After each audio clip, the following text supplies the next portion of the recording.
Welcome to the Earthkeepers podcast. This podcast is for people who seek new and better ways to love and care for the earth. It's a podcast for anyone who is deeply concerned about the harm being done to the environment on a local and global level. It's a podcast that builds community and connection between people of like heart and mind, people who believe that earth care should be integrated into every aspect of life, and for many in the Earthkeepers community, that includes our spiritual lives.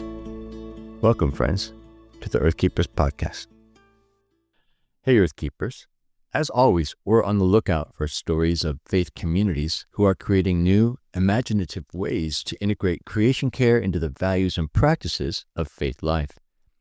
In episode 121, for example, we spoke with folks at the Rainier Avenue Church about their urban community garden and their creation care study group. In this episode, I'll be talking to Matt and Marianne Ryan about their church's efforts to engage in social justice by growing fresh produce for their community's food bank.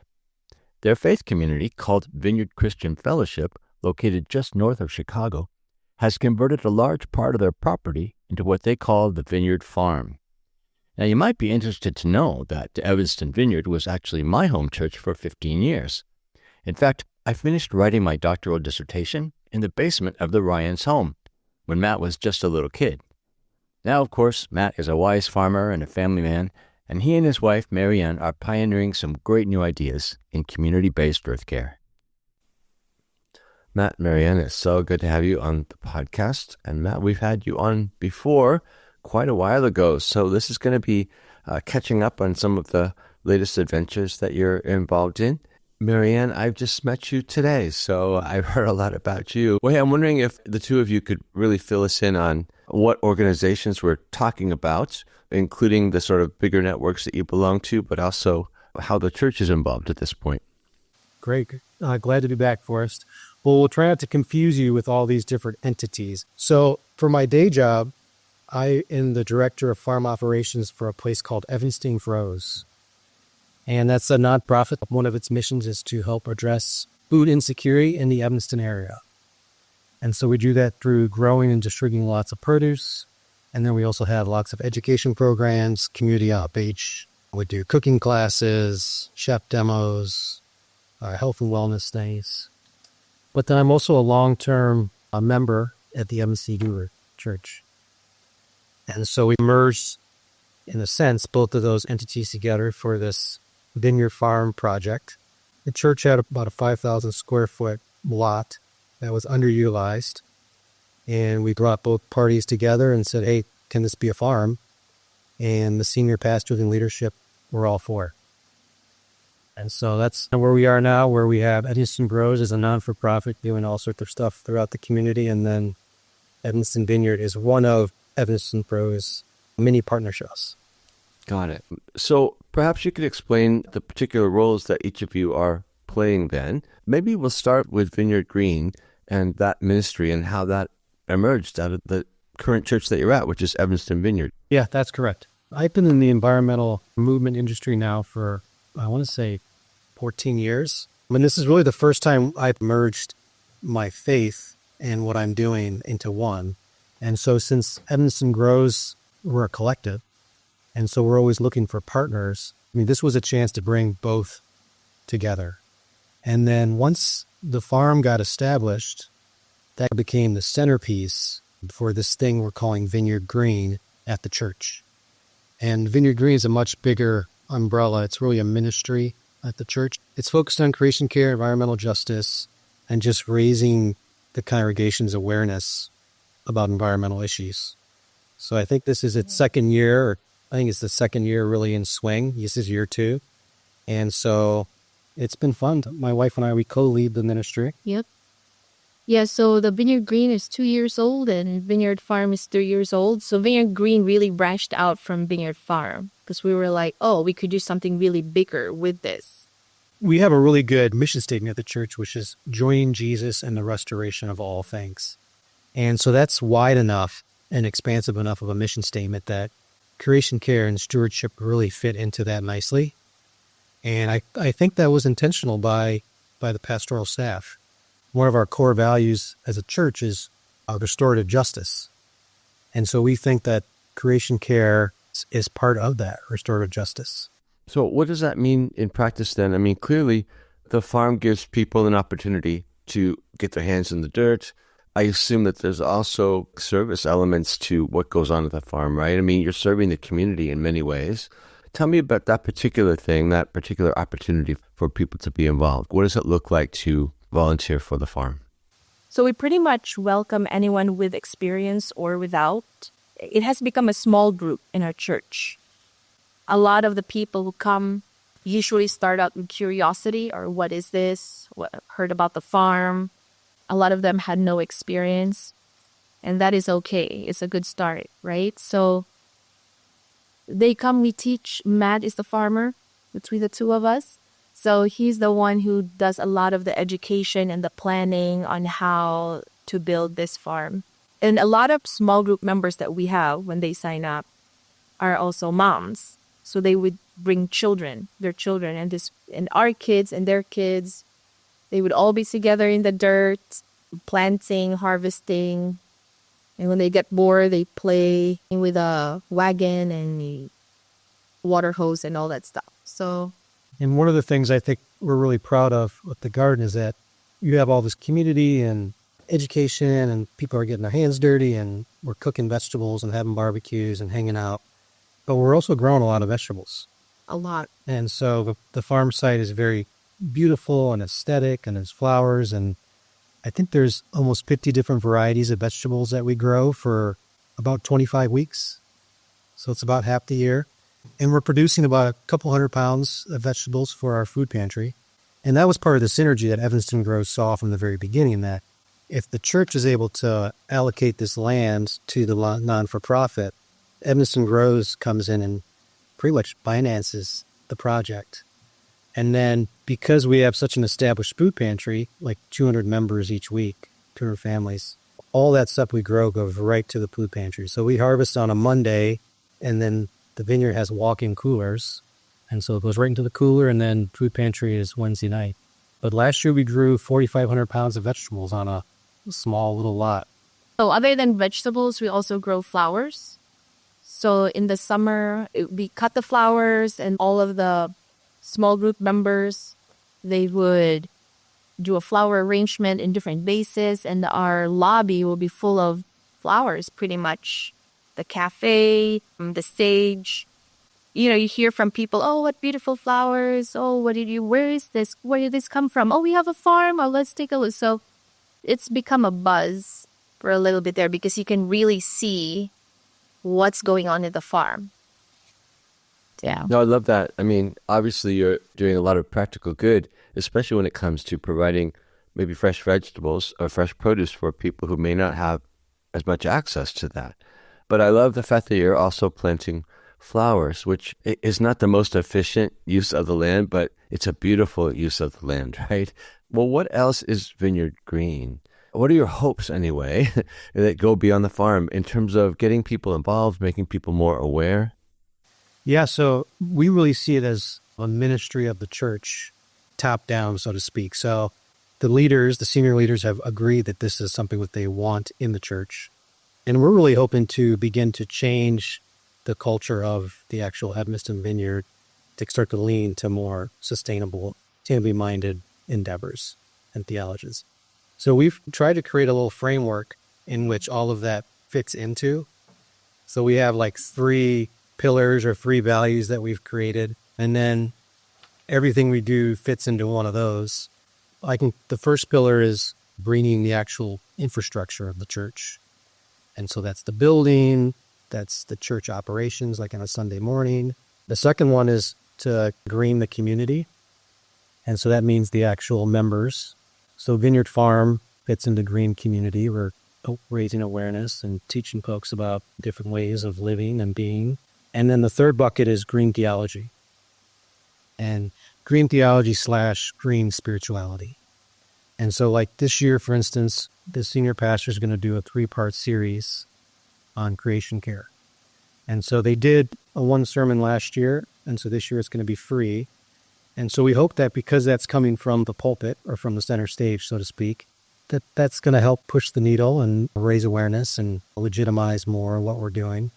But inside of those 3 pillars, we have multiple initiatives that we're trying to do this year. So every year, Forrest, we plan different goals for the year. It's just a baby right now. It's just a baby. So we don't really want to go on full throttle and then crash and burn. So Matt and I have decided we will strategically plan this where it's sustainable for the future, even if other members can keep it going, even if we're not around. A couple of practical examples of what we have done so far are the compost program. You want to speak more about that? Yeah, it's pretty basic, and I think a lot of your listeners would know. There's services now in a lot of municipal areas where you can hire and all your goods can be composted as opposed to going to a landfill. And so the church bought into that right away. And so now on a Sunday morning, all of our coffee cups, all our utensils, napkins, food scraps can all go into those bins, and then they get composted as opposed to going to the landfill. And so I think last year we did over 1,000 pounds diverted materials. And there's always a bit of a learning curve, kind of education of the congregation. But by and large, it's been successful, and the church has re-upped this year to make that same purchase and investment on these bins and the services. And so what Marianne said, we're trying to move the needle just a little bit each year. And then if we do that for 5 or 10 years, we'll wake up and have a much more clean congregation. So this year, one of the things we're trying to do is we're trying to switch over all of our cutlery to reusable. So we're going to buy permanent silverware, permanent spoons, permanent knives, and as opposed to composting is great, but what's better is just to reuse. And so we'll purchase them once, and then for the major church events, we'll have a community of people that get together and wash all the dishes and reusing from event to event. And that's kind of an example of older progression in some of these endeavors. Yeah, it sounds in some ways like on the one hand, you have definite pragmatic dreams that are part of the Vineyard Green movement, we'll call it. But it also sounds like you're maybe taking a more emergent approach in the sense that you may not actually know what comes out of all of this. It sounds like there's a create-as-you-go kind of mode that you guys are comfortable in, which the leadership of the church is apparently blessing, right? That's right. That's right. They're very supportive with the plans that we have presented so far. And sometimes when you have a new baby, you learn as you go along. You learn what sticks, what doesn't. And if something doesn't stick to the people, then you switch it around. And yeah, for us, we learn as we go along and try to see which project can move on for the next year. I think one of the projects that we're also proud of, we started last year, is involving the children's ministry. So we have a kids' church, and Matt spoke with a children's pastor. And last year, the kids had a class in the farm, and they were cutting up vegetables and with their parents. So that was a good start there. And we're hoping that this year we will have more of those events for the children, because they're the future, right? We'll come and go. So we need to have the next generation who will come after us to know what this is about and learn the love for creation and know what environmental stewardship is. And it starts with cutting up vegetables in star shapes. That's fine. Yeah. But you're doing those things in a way that's educational, transformational. Correct. You're actually trying to change their worldview in some ways, it sounds like.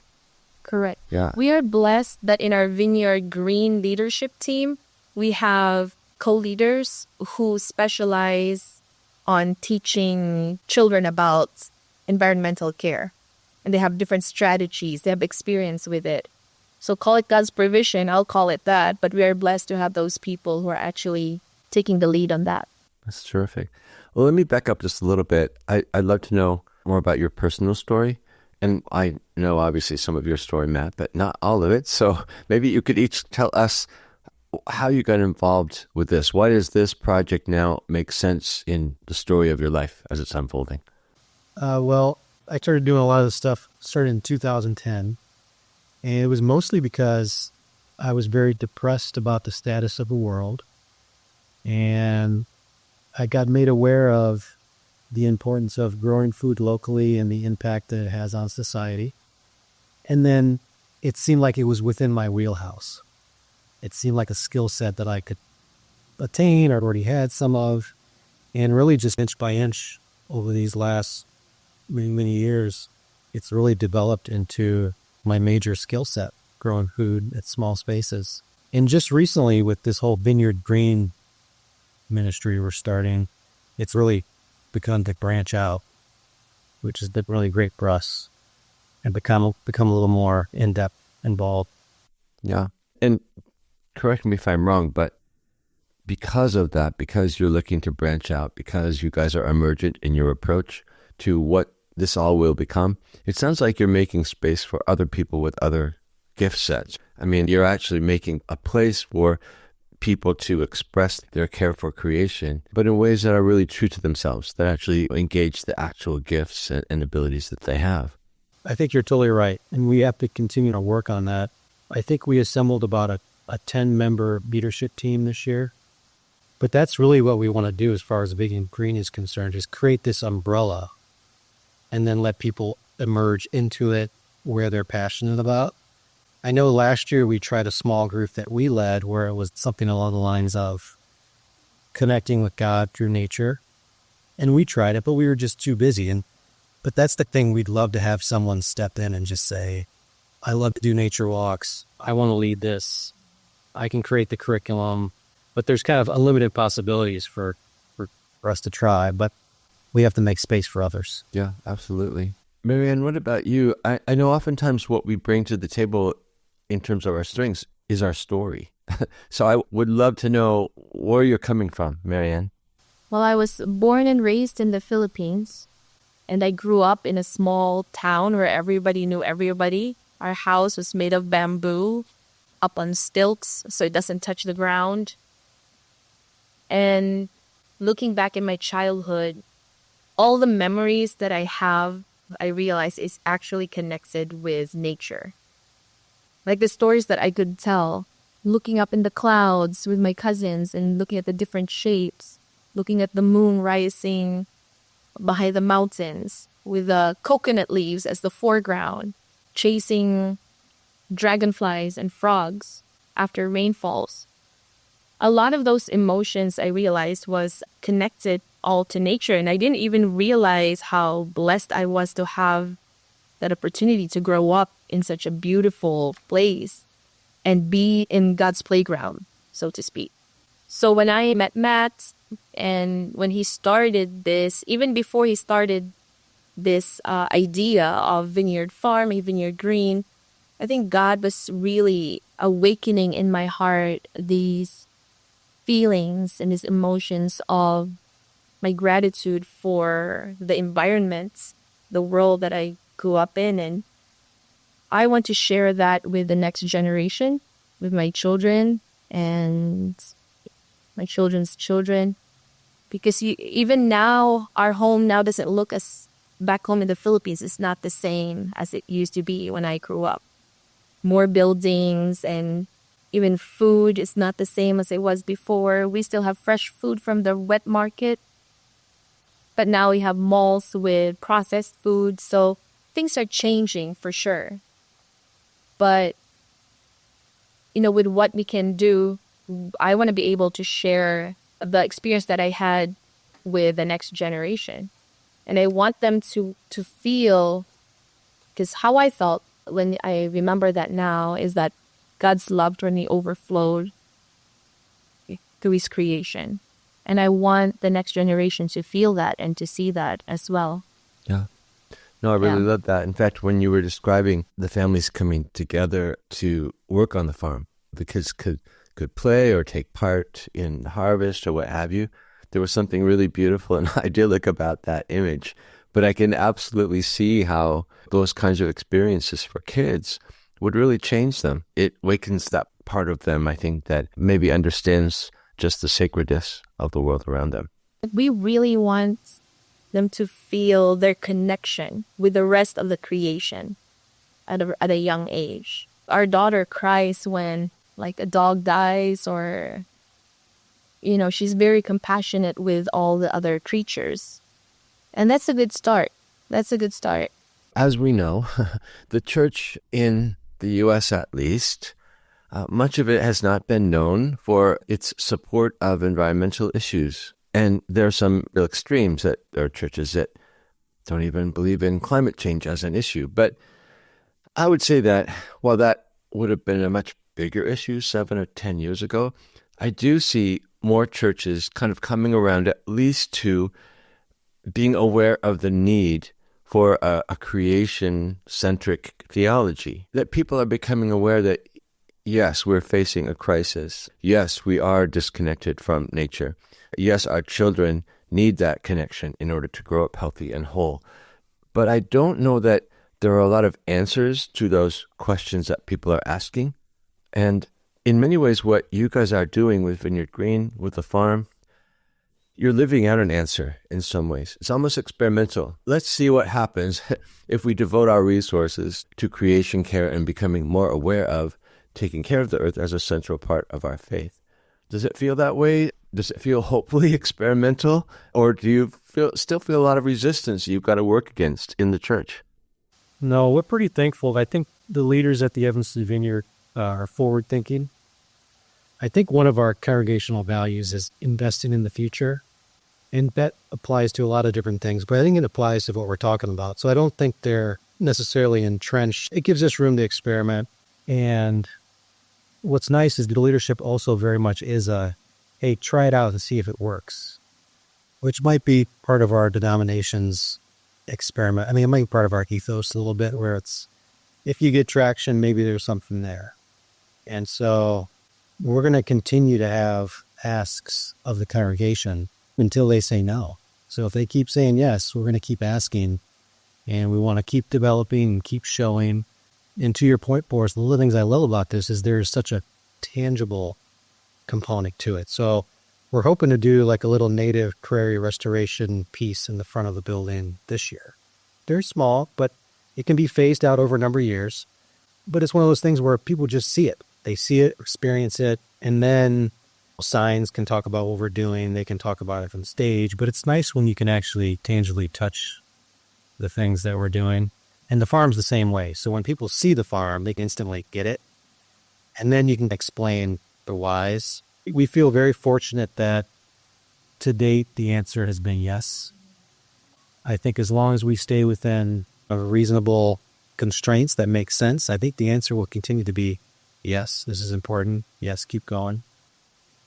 How our church launched the Vineyard Green was with a sermon about environmental stewardship. We started with Genesis. And what did God really tell us to do about the animals, about the plants, about the earth? So that's how our pastor started it, just as a reminder that as Christians, we are not just consumers. We are tasked to be really stewards of the creation. And that, I think, awakened a lot of the hearts of the congregation. We went on with that year, on the launching year. People would send emails and come up with questions. Hey, what do you recommend for instead of plastic container? Is this silicone bag okay? What do you think of this? And what do you think of that? So I think it has really stirred up a lot of these sleeping things that have been in our church's hearts that just needed to be waken up a little bit. And we're really grateful for our church's support with that. Yeah, absolutely. Well, one of the challenges of being a pioneer, I guess, is that suddenly people are looking to you. And I would imagine that there are people watching maybe the experiment that's going on with the Evanston Vineyard and with Vineyard Green, with the community farm. And I think people might be asking, well, what does that mean for me? In my context, how can I draw lessons or even inspiration from what I'm hearing about this particular church community and their efforts to be more green? What would you say to people who are listening as general advice, given your experiences in building this thing so far? I think the first thing I say along those lines is don't despise the day of small beginnings. I think part of our mindset is we're building this snowball, so to speak. And as long as we keep pushing and keep building it, it gains more traction. And if we can do it over 5 or 10 years, that's kind of the vision. We'll have a snowman. That might be not a right example with climate change or global warming, but the idea is slow and steady wins the race. And the days of small beginnings are not to be disregarded. And then the other thing is, what I love about this Vineyard Farm, Evanston Grows thing is it speaks to partnership.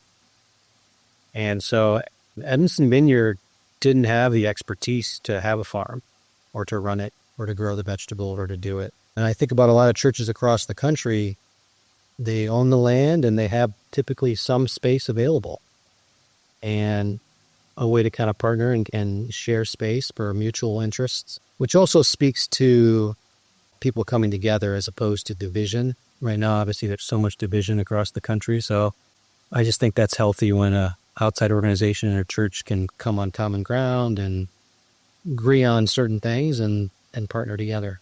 So I think there's lots of churches that could allocate land for urban farming or even native restoration habitat. And Evanston Grows has had serious conversations with 3 other churches to do similar projects. We do have one other garden with a local church, pretty much the same exact model. They have a food pantry, they have a vacant lot, you connect the dots. It's kind of a win-win for both entities. So I'd love to see more churches doing this kind of thing. Yeah. And does that mean when you talk about churches having land, do you recommend always that the sort of community food producing garden is the way forward? Or have you maybe looked at a particular context, say of a given faith community, and maybe thought about other possibilities for the use of that land, for ways that maybe just are maybe more appropriate to their particular context? I know I'm pushing the boundaries here, but I'm wondering, like, if inevitably you're going to face that situation where the farm is not the answer for this community, but what else is possible? Are there other possibilities you've been thinking about?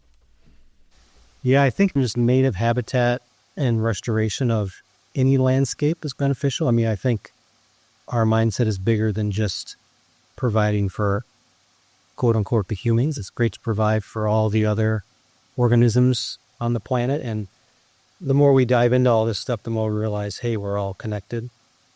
So the bugs go away and the birds go away, and then what's after that? And then eventually it gets to us. So I think there's a lot of value in the beauty of aesthetics and nature and natives.